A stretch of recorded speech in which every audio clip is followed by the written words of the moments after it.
Quand on prononce le mot Ferrari, on ne pense pas à une simple marque automobile. On pense à une couleur, à un son, à un rêve de vitesse et de prestige. Ferrari, c'est le rugissement du moteur à Monza, c'est le cheval cabré sur fond jaune, c'est la passion italienne dans ce qu'elle a de plus pur. Mais avant d'être un symbole du luxe, avant d'être coté en bourse Ferrari, c'est d'abord l'histoire d'un homme obsédé. Un homme qui ne cherchait pas la richesse, mais la victoire. Et qui, sans le savoir, allait créer une légende. Cet homme, c'est Enzo Ferrari. Et aujourd'hui, je vais vous raconter comment un enfant de Modène, en Italie, né au 19e siècle, a bâti une marque devenue plus puissante que la plupart des empires industriels. Bonjour à tous, dans cette vidéo, je vais vous raconter l'histoire fascinante de cette entreprise italienne devenue une véritable légende. Une aventure faite de passion, de drame et de victoire qui a su transformer un simple nom en un mythe mondial.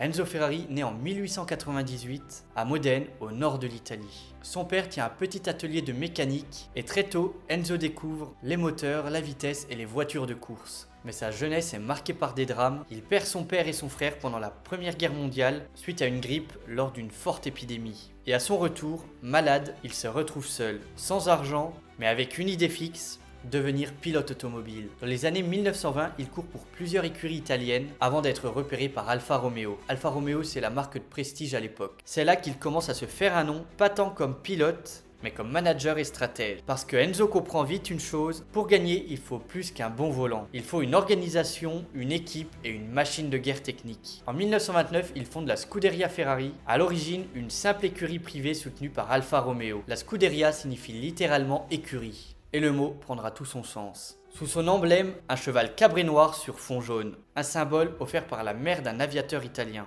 Francesco Baracca, tombé au combat pendant la guerre. Elle aurait dit à Enzo: mets ce cheval sur tes voitures, il te portera chance. Dans les années 1930, tout semble sourire à Enzo, jusqu'à ce qu'un désaccord avec Alfa Romeo change tout. En 1939, frustré de ne plus avoir de pouvoir, il quitte l'entreprise. Mais un contrat l'empêche d'utiliser son nom Ferrari sur les voitures pendant 4 ans. Il fonde alors Autoavio Costruzioni, une société qui fabrique des pièces mécaniques et quelques voitures de course dans la plus grande discrétion. Puis la Seconde Guerre mondiale éclate, l'usine à Modène est bombardée, mais Enzo la reconstruit à Maranello. Et c'est là, en 1947, que naît la première Ferrari officielle, la 125S. C'est un petit bijou de technologie avec un moteur V12 conçu maison. Dès ses premières courses, la voiture s'impose. La légende Ferrari vient de naître. Mais attention, pour Enzo, la route est encore longue, car il ne veut pas seulement construire des voitures, il veut dominer la course automobile mondiale. Et il sait que pour financer ses rêves de victoire, il devra vendre quelques exemplaires à des riches passionnés. C'est là que commence le modèle économique de Ferrari: vendre la passion des courses aux clients les plus fortunés.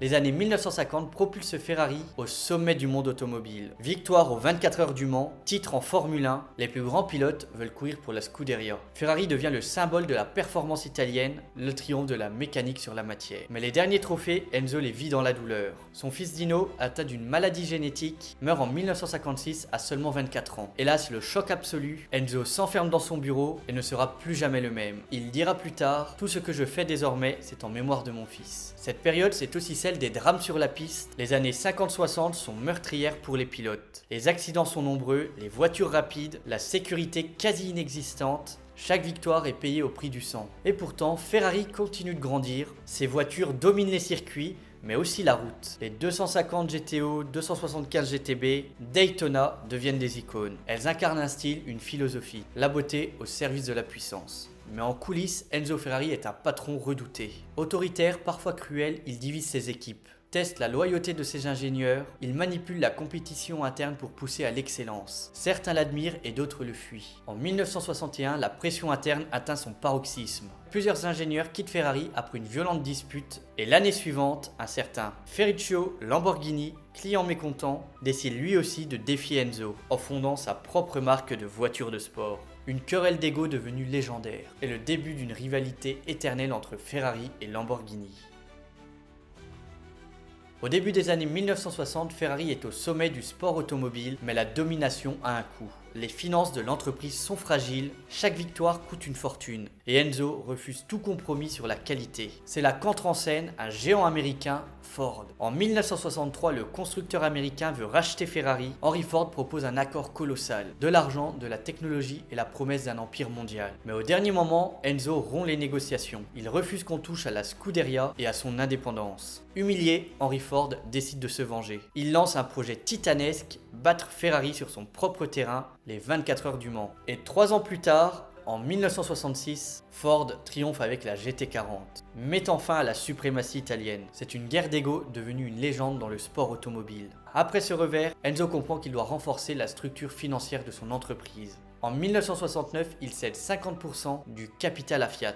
L'objectif, ça va être de garantir la survie de Ferrari tout en conservant le contrôle artistique et sportif. C'est une alliance stratégique. Fiat apporte la stabilité et Enzo garde la flamme. Mais les années 70 sont très difficiles, les crises pétrolières, les nouvelles normes affaiblissent la marque. Malgré tout, Ferrari reste un symbole de prestige, chaque modèle devient un objet de désir. Mais derrière les succès, l'entreprise reste dépendante d'un seul homme. Et cet homme vieillit. Enzo, de plus en plus isolé, travaille jusqu'à son dernier souffle. Son bureau à Maranello reste fermé, plongé dans le silence, tandis que dehors les moteurs continuent de rugir.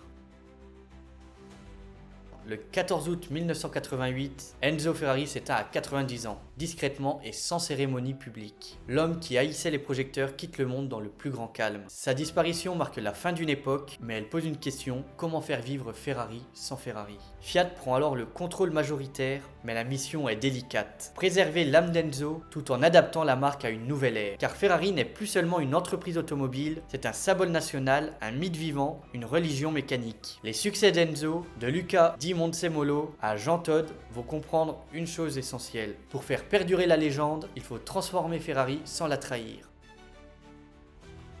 Au début des années 90, Ferrari est en crise. Sur la piste, les résultats sont décevants, les ventes stagnent et la marque se cherche. Mais en coulisses, une révolution se prépare. En 1993, Jean Todt prend la tête de la Scuderia. Il recrute Schumacher, Ross Brown, Rory Byrne, une équipe qui va changer l'histoire. Et dès la fin des années 90, les victoires s'enchaînent. De 2000 à 2004, Ferrari remporte 5 titres mondiaux consécutifs, c'est la domination absolue. Le nom Ferrari redevient synonyme de perfection, discipline et de victoire. Dans le même temps, la marque se transforme, elle modernise sa production, soigne son image et devient un produit de luxe à part entière. Les voitures de route se vendent à prix d'or, avec pour philosophie rareté, exclusivité et émotion. Ferrari ne vend plus seulement des voitures, elle vend un mythe. En 2015, moment historique, Ferrari rentre en bourse. Une décision impensable du temps d'Enzo, mais symbolique de son évolution. Ferrari devient une marque automobile valorisée comme un acteur du luxe, au même rang qu'Hermès ou LVMH. La logique change, production limitée, marge record et expérience client ultra exclusive. Chaque modèle est une œuvre d'art, produit en série ultra restreinte. La rareté devient la force. Le chiffre d'affaires explose, les carnets de commandes sont pleins pour des années et la marge affiche des marges supérieures à 25%. C'est du jamais vu dans l'automobile. Ferrari est devenu ce que les analystes appellent une Hermès sur roue, un symbole de désir maîtrisé où chaque détail est pensé pour perdurer la légende. Mais Ferrari ne s'endort pas sur son passé, la marque prépare son avenir. Moteur hybride, électrification, nouvelles technologies, tout en gardant cette exigence émotionnelle, ce lien entre la machine et le cœur. Aujourd'hui, Ferrari est dirigé par John Elkann, l'héritier du groupe Agnelli, c'est le groupe de Fiat, et Benedetto Vigna, un ingénieur issu du monde des semi-conducteurs. C'est un profil atypique, mais choisi pour une raison, préparer le futur de Ferrari. Car Ferrari, au fond, reste fidèle à la phrase de son fondateur. La perfection n'existe pas, mais il faut la poursuivre toujours. Le bruit d'un moteur V12... Le rouge de Maranello, le cheval cabré sur le capot, ce sont plus que des symboles, ce sont des émotions transmises de génération en génération. Ferrari, c'est un héritage, une succession, celle d'un homme qui a transformé la course en art et la mécanique en rêve. Mais tout n'est pas rouge chez Ferrari. Ces derniers temps, le titre a connu une correction marquée en bourse. Après avoir longtemps surperformé les marchés, l'action Ferrari a perdu plus de 20% depuis ses plus hauts de 2025. Pourquoi? Tout simplement parce que les investisseurs ont commencé à douter de la valorisation stratosphérique de la marque. Ferrari se payait avant la chute à plus de 45 fois les bénéfices, un niveau digne des plus grandes entreprises technologiques. Mais à ce niveau-là, aucune erreur est permise. Mais bon, les ventes sont fortes et les marges sont solides, mais la croissance ralentit légèrement. Mais dans un contexte de taux élevés et de rotation orientation sectorielle vers des valeurs plus défensives, même une icône peut vaciller. Mais attention, Ferrari n'est pas un constructeur comme les autres. C'est une marque de luxe avant tout, une entreprise qui vend du rêve, du prestige et de la rareté. Et c'est précisément cette rareté qui fait sa force. Et qui pourrait aussi assurer un rebond à moyen terme. Car dans l'histoire de Ferrari, chaque période de doute a toujours été suivie d'un retour triomphal. Et en bourse comme sur les circuits, Ferrari ne reste jamais longtemps derrière. Un siècle après la naissance d'Enzo, Ferrari n'est plus seulement une marque automobile. C'est une légende vivante, un équilibre entre passé et futur. Chaque voiture produite à Maranello est un hommage à ce rêve de perfection, à cette quête infinie commencée en 1947. Et au fond, c'est peut-être ça la vraie réussite d'Enzo Ferrari. Avoir bâti un empire sans jamais avoir eu besoin de compromis. Ferrari, c'est la preuve qu'une idée née de la passion peut traverser le temps. Et qu'un nom, quand il est gravé dans la légende, ne meurt jamais.